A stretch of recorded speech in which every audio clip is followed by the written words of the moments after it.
Hey, I'm Edward L. Fairley of No Love Incorporated.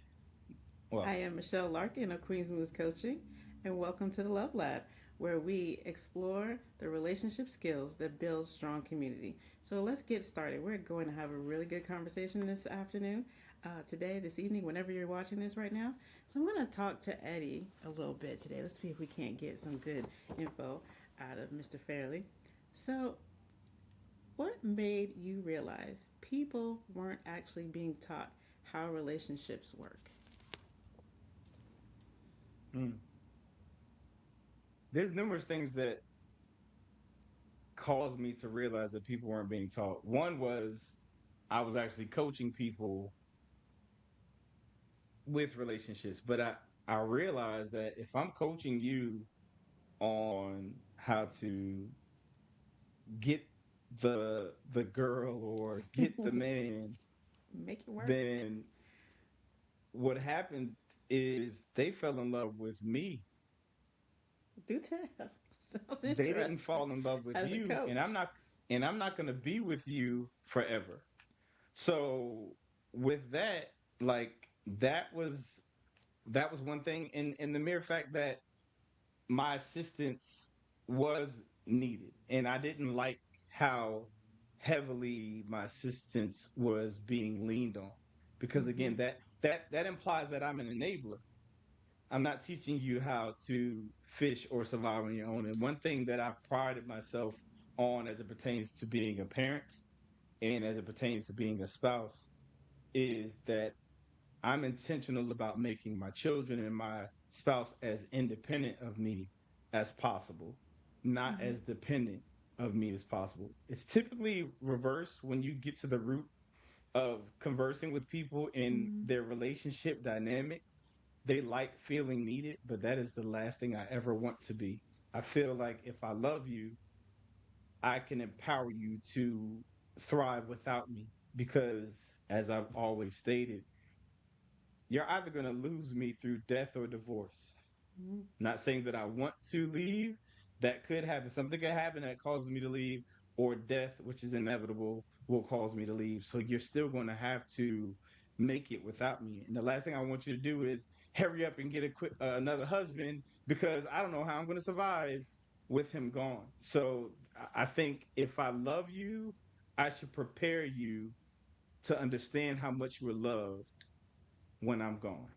So that's kind of talking about a relationship that does work. And so it sounds like when you're unpacking that you realize that people didn't know how to make a relationship work, which is one where you're independent, at least a whole person participating in a relationship based on the questions that they asked, the need for needed being needed, versus being again in a complementary relationship where you're whole and you're not so dependent that you can't function when this person is gone. So sounds like you had some clues that people really weren't being taught at early ages and early stages of life how to do relationship. So when did you first notice people were repeating the same relationship patterns? Kind of at the same time, but when I realized that they didn't have a relationship with themselves, which is why they were having poor relationship patterns. Mm-hmm. They didn't even understand themselves to identify that they were in a pattern Mm-hmm. that came as a result of their relationship with their self. So when I realized that they didn't even know or like themselves because what they're asking for is contradictory to what it is that they even like based off of their responses. I'll give you a good example. A lot of times I would give or hear from people stating that I wish I had someone that would listen to me, pay We've me, all said that pay at me, some point. yeah, pay me attention or what have you. But then when I would put up a mirror and show them what it is that they said, counter to what it is that they were doing, they would get upset. And I'm like, I listened. That's how I know Mm-hmm. what it is. And now you're upset with me for pointing out what I listened to. So now you have it. You have it in just a a relationship where we're just Not a going romantic back and forth, relationship. You're communing. you're mirroring back to them Exactly. what So they're asking you to uncover, yeah, so I'm naturally a person who actually is interested in you, not too not for any curious. motive. I'm just interested in you. So I naturally listen. But the frustration that came as a result of me listening and paying attention was like, stop looking at me. It was almost a cry for me to stop paying them attention. It's like, wait a minute. You said you want a person that would pay you attention. Now that I pay you attention and I'm giving you a response or a reflection of you based off of me paying attention, now you want to hide again. So these are evidences that you don't pay attention to, you don't know you don't realize that what you're saying is not necessarily what you want. Because I have evidence of you not wanting what it is that you claim you want or you're looking for. So So that those are that would the be the case. patterns. The patterns were that people were asking questions when you were giving them the answers. You were actually collecting evidence of the patterns that were Collecting data. triggering them to even come back and ask you for advice, right? And so as you brought those patterns to their attention, people were getting like review. It's a self revelation, right? Like, wait a minute, Most certainly. possibly I might be the Yeah. challenge, and it might not be Yeah. the other person, which is one thing that's a little painful, would make you run. And the other thing is, wait a minute, I'm actually being heard, and the pattern is almost robotic. The pattern is almost habitual, but when somebody's curious and they're actually listening to you, you realize that you're stepping outside of the pattern a little bit, and you're like, wait a minute, I'm not comfortable anymore because the light's on me right now. and and that's also from collecting that type of data.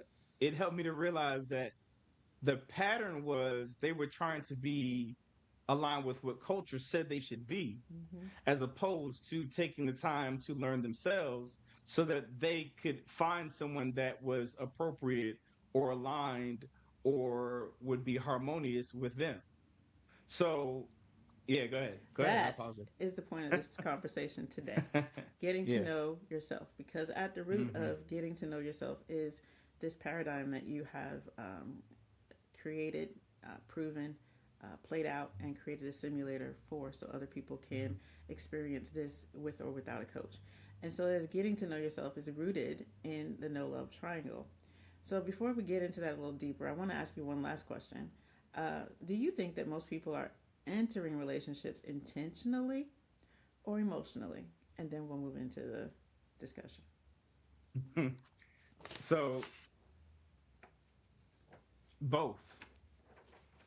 They're intentionally getting into a relationship to serve an emotional deficit. So they are intentional about finding someone that they think they need, as Mm. opposed to being intentional about becoming whole so that they don't need someone, they can just enjoy a partner. So that would be the answer to that. It's not one or the other, it's actually both. And that's actually a trick that we fall prey to a lot, thinking Mm-hmm. that something is this or that when it could actually be A both. little bit of both. And there's nuance to life, and there's nuance to relationship, and there's nuance to people. And so that's one of the things, as again, this is the Love Lab, where we not just talk about relationship, but we dissect it. And so I want to talk a little bit about the framework. So we're behind you in the image, and usually when you talk, you frame your conversation in one of the three um, sides of the triangle. So before we get started, could you just unpack for me what this paradigm is of the no love triangle? So the no love triangle is a guaranteed way to find the right person, They exist. to help the when you find the right person, help that person want to marry you, and lastly, to keep the marriage fresh and new so that it doesn't get stale and boring. Okay, that's three So that's what the sides. no love triangle is. The foundation of the triangle is what we would consider dating. But the interesting thing about that is it's more so after dating yourself. Mm-hmm. which is why it underscores that the dating phase is really the self-interest phase. So when you are dating, you should be interviewing the person because you have been a student of yourself You know, long enough you know what you to want. know what it is that you want or prefer or actually would live harmoniously with in a partner. And those are morals, principles, and values. So as you spend time with yourself and you really pay attention, as I shared, a lot of people say that they want things because they've heard people say these things. So they parrot a lot. People do a lot of Mm-hmm. parroting. Hey, we've all seen the Disney movie. We've all seen the happily ever Yeah, after. We were exactly. ingrained with, white picket fence, 2.5 kids pick a dog. I don't know, Cinderella, Snow White, the things, right? Yeah. To your point, the culture. We have a picture in our head of what happily ever look after Mhm. looks like. And I think what you're saying is in that foundation, it's important that we evaluate whether that's true for us, Exactly. right? Exactly. It is do I want to be Snow White? Yeah. Or do I want to be me in a healthy, strong, loving relationship, whatever that looks like for me? So I can Most relate. certainly. Mm-hmm. So yeah, it's that relationship goal. So they have been taught an idea of what this should be, and they've been told by people who are authoritative, relationship coaches, pastors, their parents, all of these people that they've put on a pedestal. So what they're saying has to be accurate, or because they had a quote unquote successful marriage, because there's a certain amount of years or tenure in this particular relationship. So they've assumed that that is a success relationship. So they try to match and conform what their relationship would look like to theirs. When if that is a successful relationship, that's more so because those persons have adapted and created their own culture based off of what their preferences are, Mm-hmm. not based off of what culture said that their preferences should be. So it's imperative that you grow to become a student of yourself, to understand your likes and dislikes, so much so that you come up with a list of what I have deemed non negotiables Mm-hmm. that align with morals, principles, and values. They're not physicalities. Physicalities, time could destroy that Mm-hmm. just itself. A car accident could destroy that.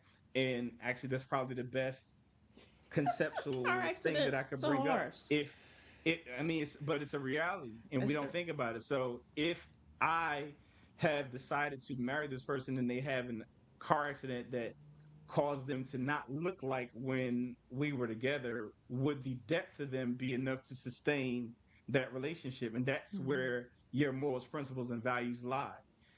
So, with that being said, you have to become a student of that so that when you start dating, which is the foundational part, which is the self interest part of the triangle, And we'll go into you are that now, further. What self interest means is not selfish, and we will go back there. isn't But it? to Yeah, your point, the foundation is the dating and the most certainly. self interest So, component. you will start to date people interviewing those persons indirectly. They should not know what that list is, so that you can determine as to whether you should move on to a relationship with this person from the dating phase. So now that's how you find the right person, because you know who you are. So you know what it is that you like and what your preference is. Now you transition to your the second phase, which is relationship phase, also known as the selflessness phase. Now, selfless means you have now taken the tools that you use to study yourself to now study the Someone else. person that you have decided to be in a relationship with. Why is this important? Because if I go into a room and I ask a room, hey, who agrees that opposites attract? Everyone's going to raise their hand. Now, the irony in that is when we get into a relationship, for some reason, we conclude that opposites attract, but we expect our opposite to respond to us the same way that we would respond to them. But if you have become a student and you've learned how to understand yourself, and you take that philosophy and you become a student of them, Mm-hmm. now you are learning how to respond to your opposite, and you provide your opposite with opposite responses that you've learned that they prefer or need, so that they are now validated and they feel seen enough to want to marry you. And you didn't lose So yourself in doing that. So you by seeing know, someone else and not holding them accountable to respond in the way that you would, right? So it's the hardest lesson to learn is that you're not quote marrying yourself. You're not in relationship with yourself. You are in relationship with another, right? yes, And most certainly. so and you're not losing yourself when you're holding space for the other to be other. So that Well, is first a of all, you're beautiful not thing. losing yourself if you've chosen a person who aligns with your morals, principles, and values anyway. Let's start there. Okay. Now you're just accommodating a person's preferences that allows for their life to be more simpler. Um, I'll give you a case in point that really, really would bring this home. When me and my wife first got married, and I did Mm-hmm. not realize these truths, when before we got married, when I would get sick and we were living separate, I would get sick. I have a routine. I am self sufficient. I can make my own soup. I can drink my own drink. I will get a certain amount of medicine. I'll take said medicine. I will go into a room. I would add about 2 to 3 layers of clothing, and I will wrap myself You'll in sweat it heavy out. comforters, and I will sweat it out and just allow for myself to get well without any interruptions from anyone else. Leave me be. Leave me be. Exactly. I'm fine. So when we got married, my wife, when I would get sick, she would come in the room. She would literally wake me up when I'm trying to get well, ask me, "Am I okay?" And I'm thinking, I was fine until you woke me up. And then she's like, "Well, do you need some soup?" I'm like, "No, like, why do you keep in my mind?" I didn't say this out loud. I'm like, "Why do you keep bothering me? Like, I'm trying to get well. Mm-hmm. This is my routine. Leave me alone and let me get well. Let me do my thing. I don't like to be bothered. If I need soup, I'll go make some soup. If I need some juice, I'll go get some juice. If it's time for me to make some medicine, take some medicine. I'll go take some medicine because I've timed it. I know that I I have know this what I'm down doing. I got me. to a science exactly. Mm-hmm. So my wife would bother me. And then, we had children. So now she's adding the children to the mix. Go check on your dad. Make sure he's fine because she's at work. I'm homesick. Make sure y'all go. So now I'm like, I'm in a house full of inconsiderate people when I'm sick. So now reverse it. Again, this is my opposite. My wife, who was only giving me a reflection of what she preferred Mm-hmm. She was when treating you I the way was she sick, wanted to be treated. which was the opposite, which was treating me the way that she wanted to be treated. And I did not take note of it. What did I do when she was sick? I left her alone because I'm a considerate person. Yeah, you're treating her I the way would you want to be treated. exactly. I'm treating her the way I don't. So I am not waking her up. I'm like, don't go in there and mess with your mom. She's sick. And what is she thinking? Like You my husband is the so most abandoning me right now. insensitive, inconsiderate person. So we had the same feelings about opposite actions because we were opposite people in our preferences, not male or female, not anything. Our preferences were opposite. So, because of that, if we lived together before we got married, that probably could be a deal breaker. Because in my mind, as I shared, this person and these persons are inconsiderate. They're rude. Like, how do you wake someone else up that was sleeping and ask them, are they okay? I Mm-hmm. was sleeping. That's when I was okay. You interrupted my rest. So this is what I mean by you need to take note. And I just kind of gave, if you're really paying attention, the listener, I gave you some secret nuggets because if you pay attention to how someone treats you, they're telling you how they want to be treated. Mm-hmm. So if you take note of that, but you've done your job in the beginning dating phase, you can say, hey, This is I can how. tell that that's what you're trying to do. You're trying to show me what you prefer. I will do that for you, but just know that I don't like that. Please do not do that for me. So Mm-hmm. now you're able to articulate what your preferences are, not in Mm-hmm. a harmful way, but you Mm-hmm. also know to be a student of the person the way that you are a student for yourself, so that you can know what their preferences are and you can accommodate them that way. And that's like people are good at dating and move into a relationship. But this is what That's will the pivot and selflessness. make them want to actually marry you. Mm-hmm. So this like I can get into a relationship, but I can't get him or her over the hump. This is what will get you over the hump because now they're like, you know what? He or she actually sees me, they appreciate me, and they actually accommodate what they even think are their needs because they're not their needs. That's Mm-hmm. just your preferences. I don't need you to not check on me. I just don't want you to. Uh, Mm-hmm. so Leads to harmonious living, if you ask me. And again, exactly. knowing that in the workplace or just in other relationship in general, being able to know yourself helps you Mm-hmm. to be able to be more compassionate and empathetic with Most other certainly. people because you are clear about what you need and you can hear what they need and you can meet in the middle and have that harmonious kind of connection. So that would be the second side of the triangle.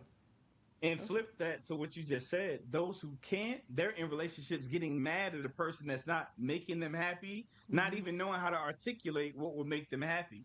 And they're frustrated because they're expecting someone to give them something that they have yet to figure out yet, or Understood. even to sustain it. It's very interesting to watch. So now we've covered. Go ahead. Go ahead. This is why this is a lab because there's so Yeah, many most certainly. things to turn over and uncover and explore Yeah. and understand about relationships. So again, this is the framework where the foundation was selfish or self-centered or understanding Self yourself, interest. Self self-interest. interest. Yeah. Side 2 is selfless, where you understand you can Selflessness. articulate Mm-hmm. yourself and you can allow space for the other person to let you know what they need and you can accommodate them without any kind of reservations. And so, what would be side 3? So side three, the last one, which is what will cause a marriage to succeed and stay fresh and new, is for you to consistently evolve. So self evolution. So you have to constantly evolve as a person, not change, but grow into a more complete or more mature, evolved self.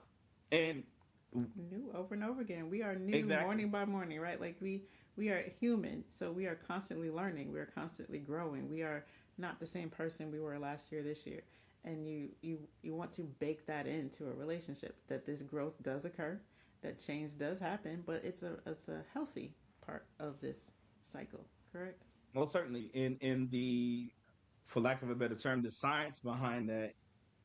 And I use that example in my book. The Handbook for Increasing Your Relationship IQ is conceptualizing a person's favorite song. Everyone has or has had a favorite song that you absolutely love so much so you know the ad libs, you know the instruments when they're going to come in, when they're going to fade out, you know when they're going to do runs, you know when the crescendo of the song is going to come. You have a favorite part, and you love it so much so that sometimes you have even almost or have been late to work because it came on, and you like I gotta feel or enjoy this because of when it came on. And but at the same token, that same song that was your favorite song was being the operative word. It ultimately stopped being your favorite song, and another new Mm-hmm. song became that favorite song. So the premise behind that is when you introduce yourself to your mate, you are a new favorite song and they're interested in you. Now, the only problem with that is if that song never changes, the ad lib is always the same ad lib, the crescendo is always the same crescendo, the music notes are always the same. You have become something that's predictable and you're now boring. You're no longer interesting. There's nothing to learn from you and gather. And this is why sex starts to get bad. Now let's think about this at one point, and anyone who's had sex, they've had a time where sex was good, and then sex, like it's no longer good. How could that happen? Well, it's because sex was the same way with the same exact person. You knew what he or she was going to do or wasn't going to do if they didn't Mm-hmm. evolve. And because of that, they became boring. But it was good at one point. So how could the same again? That's the problem. It's the same exact person. There's nothing new. There's no freshness. There's nothing to learn about that makes them interesting enough to be attractive Hmm. still. The So where curiosity is not there. They're not curious exactly about there's themselves. You're not mm, curious about them. And exactly. that excitement that we get from, your synapse, new synapse. You learn something new, there's new energy there. There's Yes, a new thought. There's a new track. There's exactly. something new there. And we're wired to want that. So there's not Most certainly. abnormal to want it. It is a act. It is an almost an act of willful lack of engagement to not grow. Right? Like that. It is harder not to grow. It is No, to grow, and for real though. Um, I, but I want to get to why the framework and why you did this, right? So this is going to be a reference point for many conversations. So we'll unpack this mm, many times over. But okay. it is Yeah. important to know that when you are helping us and answering questions about relationship, it is coming through this filter of the no love triangle. So, what problem were you trying to solve when you created no love?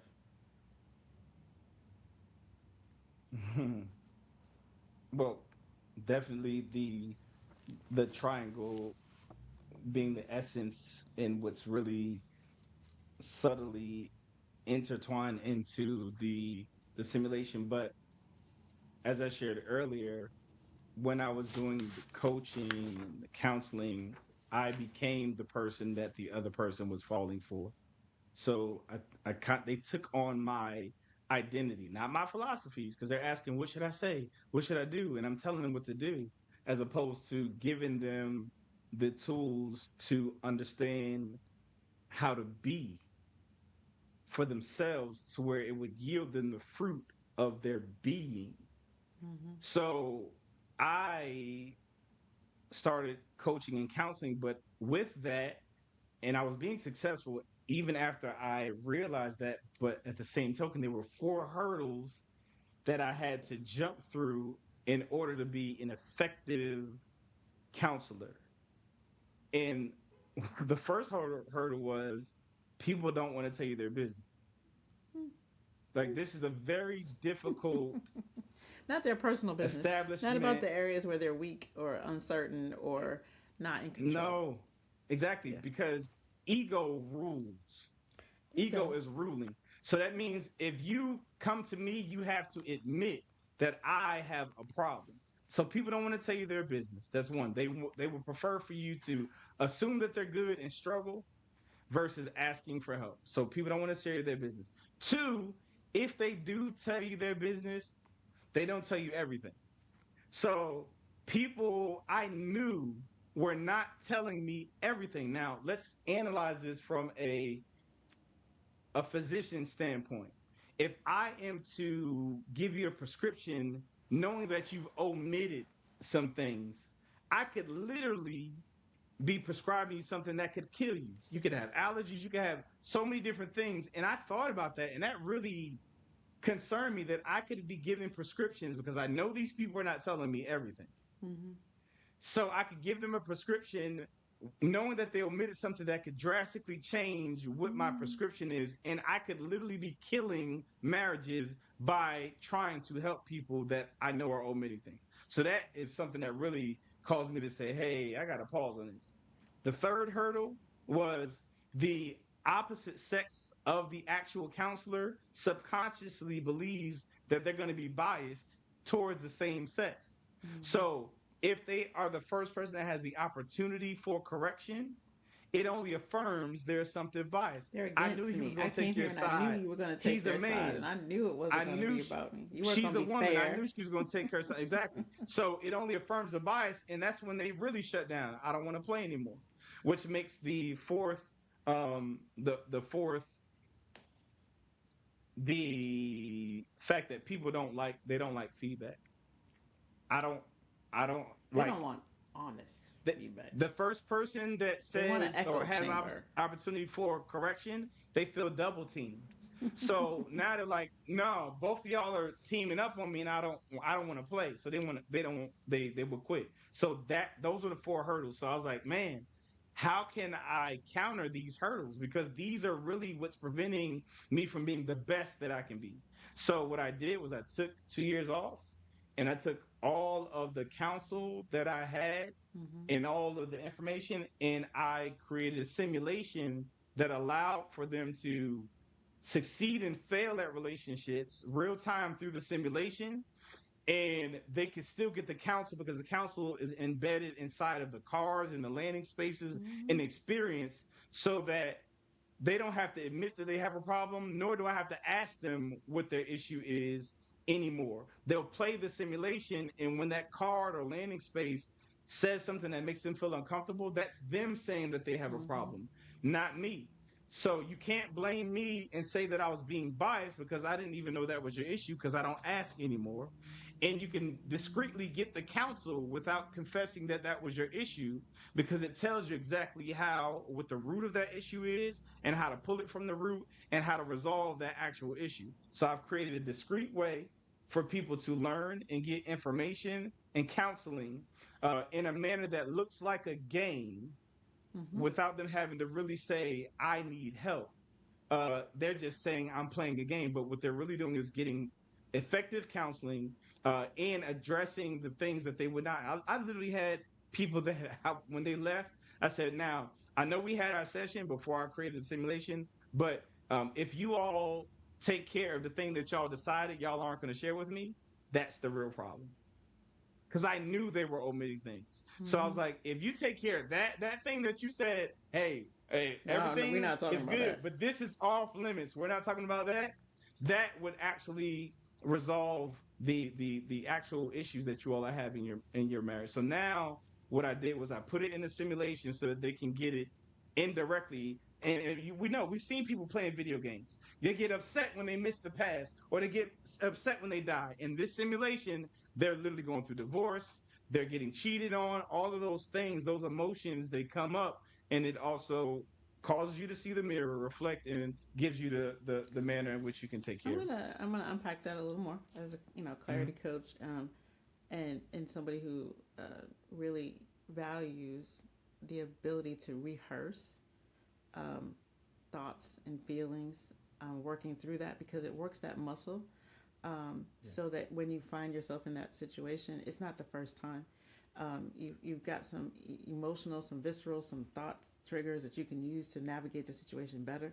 And so the simulator is rehearsal, and it allows you to, um, again, evaluate your own personal non-negotiable list, which you can edit along the way because it's you and you, right?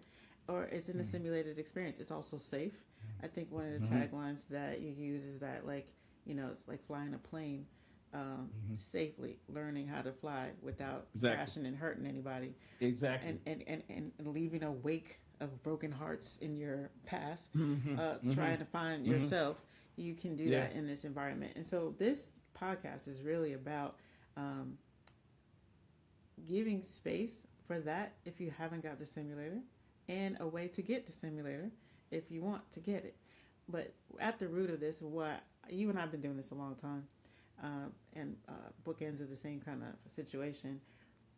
But we early on, you had said something to me that has stuck with me, and I think that it's valuable for this community, which is you really are really targeting and really kind of get to the root of what makes a strong community is a strong family. And what makes a strong family is a solid relationship. And what makes a solid relationship is a solid person who knows themselves. Individual. So at the root of Exactly. this conversation, and will always be at the root of this conversation, is getting to developing the relationship skills that make you strong as an individual, so Mm-hmm. that Mm-hmm. you can be Mm-hmm. strong in a relationship, so you can build strong community, which actually impacts the world around us. Would you agree? Most certainly. So yeah. So it all starts with you. Mm-hmm. So to have a better two, you have to have a better you. So if I assist in you loving yourself, you're going to choose a loving relationship. It's inevitable, because even when you get to a place where you actually like being by yourself Mm-hmm. and loving yourself, you're not going to allow someone to add chaos to that peace and harmony that you have with yourself. You will be very, very selective in your choosing. Also, to conclude the actual triangle, now I'll come back to this thought. If you self evolve, that means you have become a new person. So you have to now learn yourself again, Again. which causes the actual cycle in the triangle to happen repetitively. So you have to learn yourself, love yourself, selflessness. You got to learn your partner, and it's just a process, a cyclical situation within the triangle. So I wanted to make sure I stated that. But yes, first you have to have a loving self, which in turn causes a loving relationship, which in turn causes a loving uh, family, which in turn causes a loving community, city, state, and Mhm. ultimately country and globe. That is my intent. That is the That's my intent. intent. And I think those of us who want to be better are trying to be better so that we can do better, so that we can impact those around us. So let's just now that we understand the framework, suppose there's somebody listening in their car or kind of listening and doing other things. We want them to be able to kind of see and understand and see themselves in this triangle, right? And where they might find themselves. So I want to talk about self-interest a little bit. I think that is triggering. I can say for me personally, as I have grown over time, personally did not really like being selfish. I was a giver by nature. I think I was self-sacrificing. I was giving so much, pouring from an empty cup, even, right? Trying to make sure that I was um, not perceived as being selfish. So you say that Mm-hmm. relationships start with self-interest, and most people hear that and think selfishness, like I did. So, what do you actually mean? I know I've evolved, and I will share after. But what did you mean at the outlay of this term, self interest? Well, the irony is in what you stated. You were so focused on trying not to look selfish that you were accommodating so many people. Mm-hmm. And I'll go back to even what you shared. This simulation concept is exactly that. Would you rather learn how to fly a plane in the simulation and crash, or would you learn how to fly a plane in life and crash? And I say that to bring the plane analogy into this conversation. If you are in a plane, they say if the plane is going down Mm-hmm. and the masks come up, the first thing that you have to do is put on your oxygen. Don't try to help someone else's mask or what have you. Get yourself together is what they're saying, Mm-hmm. because I can only accommodate you as much as I accommodate myself. So it's imperative for you to love yourself and learn how to love and align yourself with things that align with loving and respecting yourself before you can actually add someone to you. Because if you don't, that person could bring disrespect, they could bring their selfish motives or whatever to you and actually manipulate you into something that you don't need to nor want to be. So it's important for you to take the journey of, for one, understanding what it is that's for you and what it is that you like, so that when you decide that someone has proven that they are worthy, and I'm Mm-hmm. using these words intentionally, worthy of you being selfless towards them in a relationship, then they've really done their due diligence and they've made it clear that they are the person that deserves the sacrifice. Because to have to think and go counter to what's natural to you to accommodate another person, Mm-hmm. that's some serious work. Oh Because yeah, it's as emotional I labor, shared, no doubt, most certainly, as I no shared, doubt. you're doing these things because they're natural to you. Again, my wife was doing something that she felt and thought was loving. She didn't, and that's what's crazy. We choose these persons, and the first thing we think is that they would do something harmful to us. Like, why would you choose someone that you think loves you, but the first thought that you have in their response to you is that they would do something harmful or hurtful? Well, that lets you know that you've had a past Mm-hmm. Some and a patterns, if you journey will. that suggested that those were triggers that, even though it looked like this, it might be and it might not be. But you have to get to the root of that through the process of self interest to know and learn these things. So when I say self-interest, I'm saying being a student of self, so that, as I shared earlier, you can articulate, hey, this is my preference. I Mm-hmm. can tell that this is what you like, but please don't think doing that to me is considered loving. I don't like that. I don't like when you do that with me or to me. And you can say that from a loving place and still accommodate what it is that they prefer or their Mm-hmm. preference. And that would just show, and that's for all of you. That is a simpler route than to conclude that somebody is categorized as a toucher, uh, a gift giver, The love a languages, if you words will. of Yeah. affirmation, all of that stuff. No, just look at people as individuals and realize that you are an individual and worthy of actually being a student of yourself, and then accommodating yourself in love, and then realizing that you can only love someone as far as you love yourself. That's why you are the most important person conceptually when it comes to that plane and when it comes to this relationship, because I can't love you, I can't forgive you unless I believe that forgiveness can happen, which means I have to forgive myself first, because Mm-hmm. we only believe what we think is true.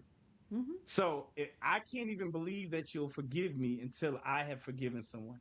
I can't even believe that you will love me unconditionally until I've done that for someone or done it for myself. So the things that you practice on yourself are the things that you can give, but even more importantly, they're also the things that you can receive.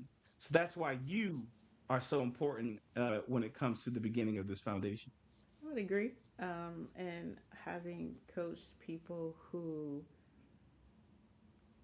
are hard on themselves, Mm, um, former perfectionists, sensitive to people who are perfectionists and hard on themselves, it's likely, even based on what you're saying, and having I have proved it out in several conversations myself, is that what you are when you are hard on yourself, you are harder on right on someone people. else.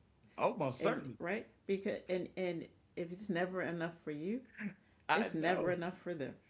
If you are always striving and you're never reaching, they're never going to reach it either. And you're it's a push pull, but it's really, to your point, it's because I'm seeing you through the eyes of my own lens, and Most I'm certainly. projecting. Versus, if I can assume good intent, I can give grace, I can have a Hmm. forgiving heart if I have that toward myself, Hmm. because I've extended myself grace. So I Yeah. can give you grace, but I also, if I know myself, I'm not going to allow you to cross the boundaries into disrespect, because I wouldn't disrespect Hmm. myself. So I'm only Exactly. holding you to the standards Exactly. that I'm holding myself to. I Exactly. don't do as I Exactly. do as Exactly. be, don't be who I am, right? So like Yeah. we have to really consider that we are our own litmus test. Mhm. And so when you're Sure. looking at and you're seeing other people who and they're struggling to be in a relationship with you, the Hmm. question Hmm. is, are you struggling to be in a relationship with yourself? With yourself. Have I done this? Yes, I have. Crashed, Yeah. burned several times. Understand, my little plane Yeah. has been through some things, and she's been rebuilt. So Yeah. she's flying good now. But what happens when someone skips the phase? But you kind of told us that. But how does low self esteem show up in a relationship? Well, it's for one, is accepting anything. Mm-hmm. It has, you have nothing to filter whether this is the right person or not, and it goes back to what we were talking about earlier, which, as we discussed, patterns. Mm-hmm. You're choosing now. So remember how I shared earlier how when we got to the last phase of the triangle, how sex got bad. Now the irony in that is people typically fall in the pattern of getting the same person that looks different, Yep. right? Same person, different So relationship. same person, different relationship. Prototype. So what you've done, you that's actually the truest evidence of you have picking, you've chosen, you've picked, you've chosen a person that is the same person as the last one. They just look different. You needed a new song. It seemed like a new song. It You was just like a the different beat though. CD. It was a different it was a different CD cover, but it was the same song. So what happens? The sex is good at the beginning, and then we get back to that, "Ah, I can't do this anymore," and you throw it. But you just needed a new song, and they looked different, but they were the same person because you did not do this process right here. And what this process looks like, it's literally asking yourself why questions until you cannot ask why Excavation. Ooh. anymore. Why did that trigger me? Why was when he or she saying this, did it make me upset? Why does this make me happy? Can't just do it for the negative stuff because you have to. And this is that's the hardest thing. People will question stuff that makes them feel bad, but they never question stuff that It makes them makes them feel feel good. good. I And agree. those probably are the things that you should question the most, which is why I Because if know you want we've more done. good, why are you not excavating and giving that as much value as you do the bad? We No, come certainly. from the perspective of if I get rid of the bad, only good will be left, right? But from your what you're saying is let's lean into what feels good and know what triggers that so we can get more of that and in more areas because there is some self-awareness in that as well. Actually, I'm almost saying I'm saying you should question the things that feel good because those may very well be the things that are the bad things. Oh, you found And your what do you call it? Your mask, that thing you can hide behind, that that protective shield. that too. So for all right, so I'll give a good example. A lot of people that drink or smoke, it's a escape. It It makes feels them good in the feel moment. good. Feel good. So based off of your analogy, we will be leaning on the thing that feels good. Now you've made me an alcoholic and you've made me a drug addict.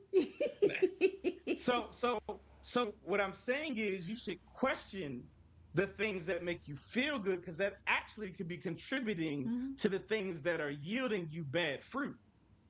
I'll give you a great example. When my daughter was young, she wanted to get braids for a long time.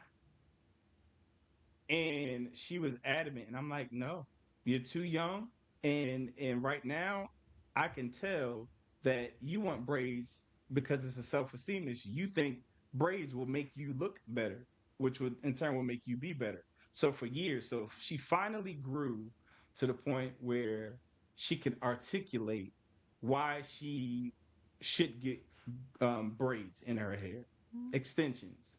Let me clarify, because a braid or whatever based off your own hair will be the issue with that. No, adding things. My issue was adding things to make you feel better is a problem. That was problematic. I would not allow that for my children until I knew that what you added was just an accessory or what Mhm. have you, just like a shirt.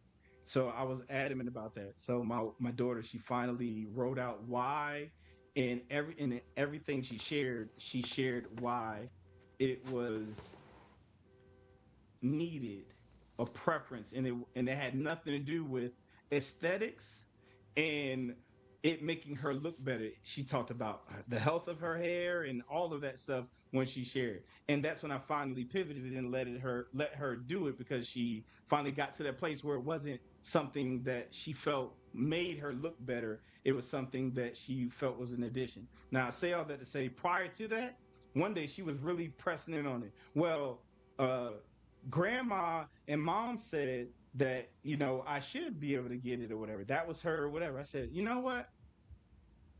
You give me a lot of pushback for my no, but you never give pushback for the yes. Why do you think that they would want you or you need it? You don't ever question someone saying that you need makeup or you need a hair. What is that saying that they feel about you and how they look at you? Because I'm saying you don't need it and you're beautiful. What are they saying when they say you need it?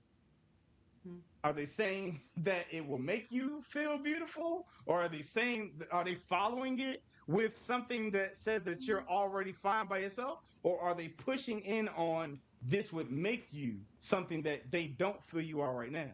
So you should question the yeses or the people that align with you just as much as you question the people that are not aligned with what you are. You might find that this person actually is more for you than the person who is just whatever it is you like I think self type person. awareness is a journey, right? Like to your point, Yeah. you may find that um, what makes me feel good is alcohol, right? And that's taking me, and it's a negative, it bears negative fruit. But in the self reflection, you will see that it's negative fruit. Why am I drawn to negative fruit? And examine on that. Similarly, like you could find that art lights you up on the inside, but not giving space to art in your life is causing you to not feel alive because you're an artist and you Yeah. have never really, because the people Most around certainly. you said you shouldn't be an artist, you've never explored it, Exactly. but you know that it brings you Yeah. joy. It's not Why are you lucrative. not You should doing get it? a job, a corporate a job, and all this stuff. Yeah. Yeah, Exactly. Yeah. and Most again, certainly. I have a child who's an artist, and everybody was like, "You should get a 9 to 5," and it stunted the art. But I Mm-hmm. encourage them to find a way to find an outlet in your life where you Most still certainly. get it. So it's not always an either or. To your point, it's an excavation, it's a journey, and it is about knowing yourself before you get to know the we. So let's go to the second Exactly. side of that triangle and say, Yeah. um, it's shifting from me to us or we. So, what does healthy selflessness actually look like? So, once someone knows themselves, kind of what changes in this relationship phase? What change? Elaborate on So, expound on that. so What once change? someone knows themselves and they want to be healthy in a selfless way, what does that look like in a relationship? Okay. So for one, if you have truly become self-interested, naturally you can't lose that. That will be reflexive. So I need people to understand that you don't lose yourself in being selfless. You actually add a partner to who you are. Mm-hmm. Now, what that looks like is now you have considered a person's actions. Now you're paying attention to how they respond to certain things and you're comparing them to how you would do it. Now, oftentimes we do this, but we do it from a negative place. We do it trying to change them to be like us. So, like, what are you doing? This is where we get the concept of common sense. Common sense will tell you to do it this way, or common sense, and then we feel frustrated and disrespected because they didn't do it the way that we wanted to do it, as opposed to being a student and asking them why. Now, that is so important. Remember, I shared that this part, which is the foundational part, is asking why until you can't ask why anymore to help you understand yourself. Now, this is an opportunity for you to actually add to yourself by asking them why. So if you see something that they're doing and it's the opposite of the way that you would do it, you would ask Be why. The curious. reason why the why is important is because when you find out the why, for one, it helps you to change your response. Because when you understand the story behind someone, for example,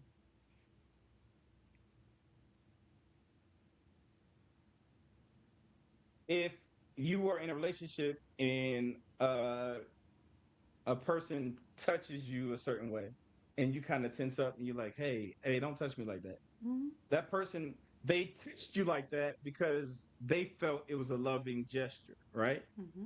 So don't touch me like that. So when you told them that, they did something out of a reflex. It's hard to break a reflex. Mm-hmm. So just saying don't touch me like that, that's dismissive. They might at first stop and then they'll come back to it. Now, if they touch you like that and you say, "Oh, please don't touch me like that," the last person that touched me like that raped me. Gives context, Now we color, have nuance. context. That is going to root something deep in a person that's doing something reflexive, and it will make it easier for them not to do that to you Mm-hmm. because they love you and they're compassionate about you. So that why, now that was an example of me sharing someone that said, "Don't touch me," and then sharing why. But if you start asking why questions, you might get to the root of why they do things that aren't necessarily direct towards you. But they are things that will say, "Oh, you know what? I never thought about it like that." And you will find that you'll even start adopting things It could be like, that you why do you felt keep your toothbrush cover on in the bathroom, right? Like, and you're like, I never exactly, do that, and they tell you, well, here's because bacteria, da da da. I got exactly, sick at some point. I had good, and so, and then you're like, oh, exactly, I never even thought about that, and you have made an adjustment, but it's an informed most decision exactly, because being exactly. curious, because you're being selfless and asking why, not from an agenda, right? Mm-hmm. It's not an Mm-hmm. agenda of because I want to change you as much as I'm curious about how are you different and how do you think and who are you. No certain. I could No certain. actually listen to the answer without being defensive, right? And No without certain. shutting it down. And it gives you more of an opportunity to now share why you do things the way that you do. Now you two have literally produced intimacy. That is true intimacy. I understand why my husband or my wife does this because we've now shared a story that Mm-hmm. allowed for me to understand why he or she does this. Mm-hmm. Now they're speaking on your behalf, they're your advocate and everything, and they're your evangelist. When you're gone, they're telling your children, "Hey, don't do that. Your dad doesn't like this because or whatever." Now you have people that are helping you to live as you shared harmoniously together. So it's learning and understanding and sharing so that you can accommodate someone whom you just shared that you love. Mm-hmm. I think that ultimately, like you said, it leads to intimacy, and you have a shared truth for your relationship. There's a common uh, private knowledge, right? Because some of these Yeah. conversations Yeah. aren't for the outside world. This is just Exactly. between the two of you, and you have an Well said. understanding of the other person that other people don't, and that is yours. That is yours, and Yes. you create more of that intimacy and history with each other, with each other. And Mm. so what does intentional growth look like in a long-term relationship? And so I think it's a little bit more of this, right? Which is continuing to ask why over time, because we're humans who have you know a history of experiences that some we share and some we don't, some we forget. So you could ask why forever, but I don't think That's every right. relationship wants to literally sit around the dining room table. So why do you look at me that way, or why did you pick up your fork that way, or what? I think there's other ways to do that. Can you give us a little tips on and thoughts about how can we stay curious and keep So are growing we in a talking? relationship? So did we just pivot to the third, or are we talking about that in I a think that we're going to relationship? use that to pivot because self evolution Okay. is this part, right? Yeah. Self. This Yeah. is you evolving as a Perfect. person. So you Mm. want to keep asking more questions because you're asking yourself more questions, I would guess. You're asking yourself more questions as you grow. So you want to keep doing that so the other person doesn't get left behind, if you will. There's in that evolution stage, it's not necessarily a why question to yourself as much as it is curiosity and a why to things that you deem to be true at one point. Remember how I said at the beginning of this conversation, we have this thing where we think it's this or that, and Mm-hmm. it could actually be both. Both could be right. It can both, and them being both right could be circumstantial. Oh, if this is here, then this is. If this is, then that. But you did not learn the balance in the truth in which you've adopted. So this is more so for one, being intentional about growth. That could be reading, exposure to things that you typically would not do, trying different things out, be it, I mean, you can even maintain things. So if I'm reading, I could always be reading, but it would be something that is more evolved or different or more depth to what it is that I think that I know. Movies, if you're consistent about going to movies or what have you, even though you're going to movies all the time, you can actually be seeing a different movie, which gives a different perspective and look on things.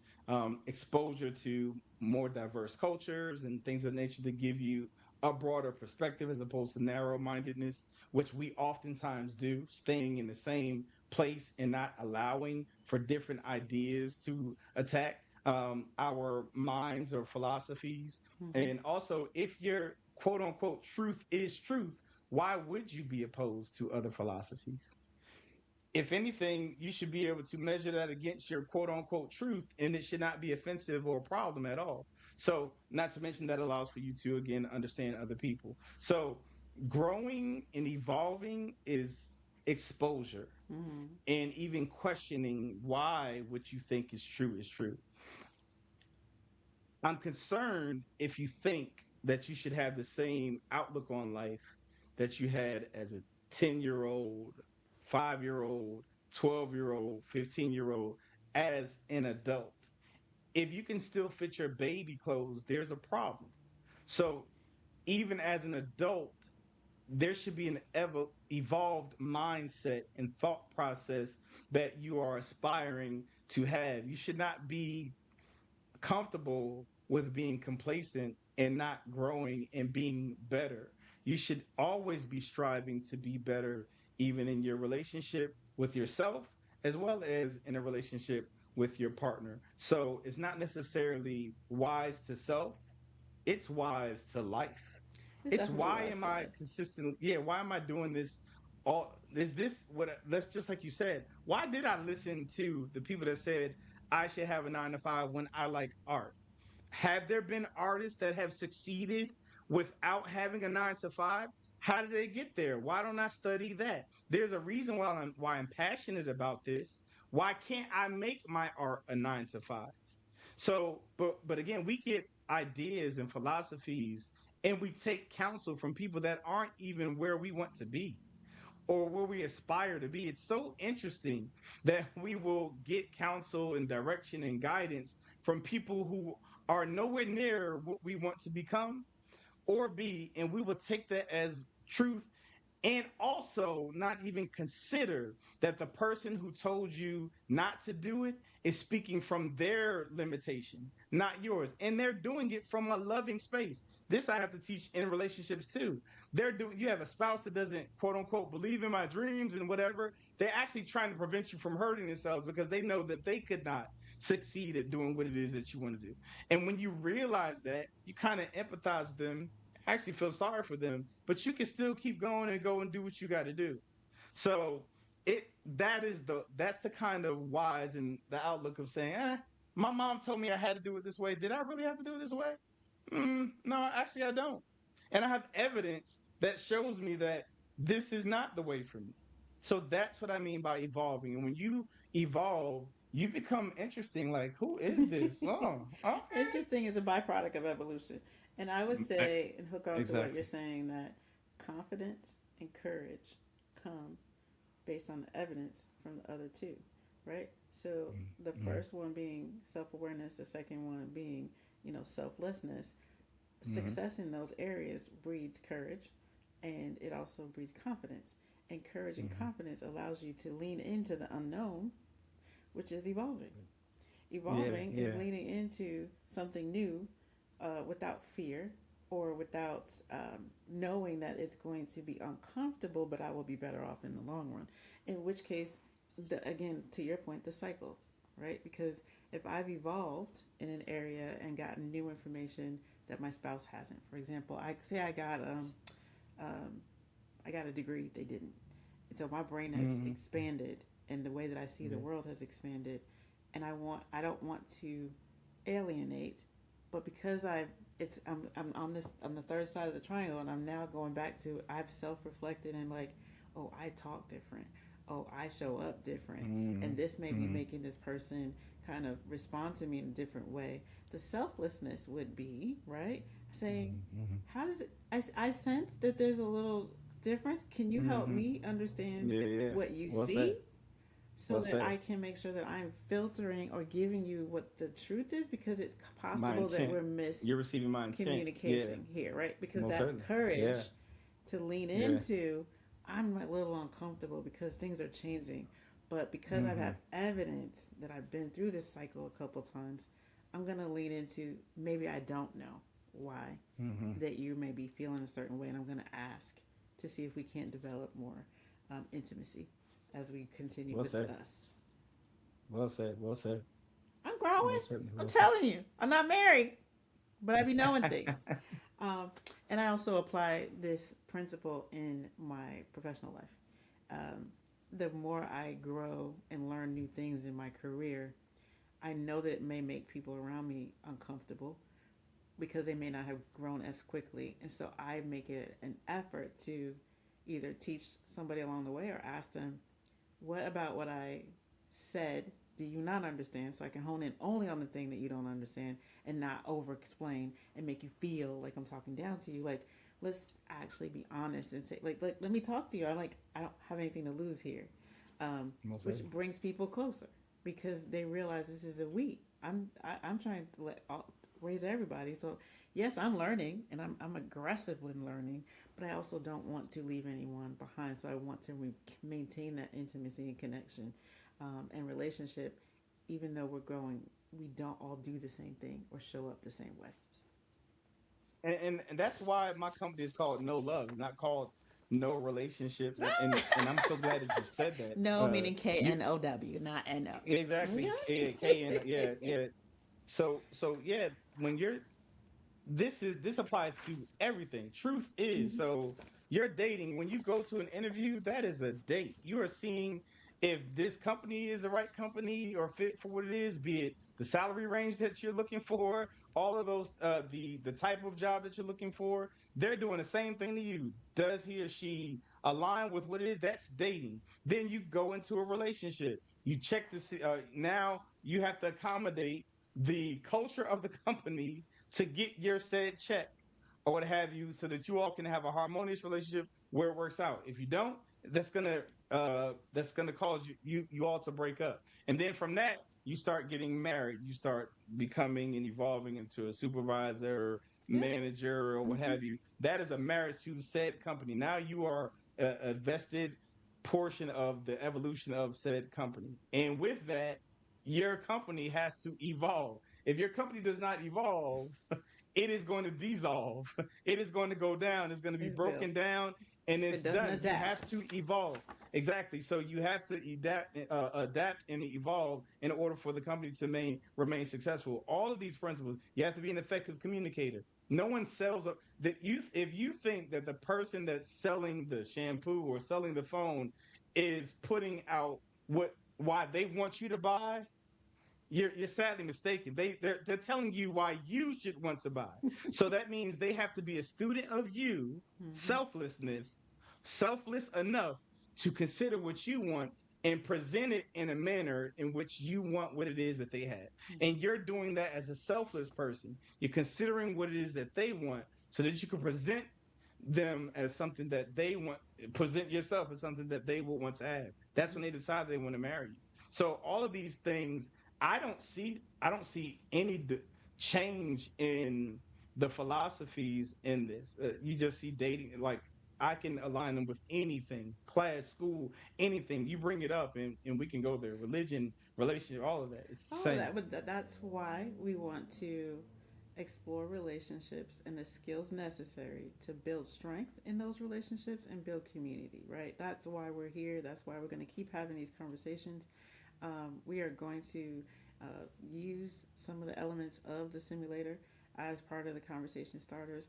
And just for today, as we kind of like bring it to a close, I want to make sure that um, somebody who's listening can kind of see themselves and kind of think through the muscles that we've kind of exercised today. So I want quick answers to these last three Mhm. questions that will help us kind of re reframe or just solidify the things that we discussed so far.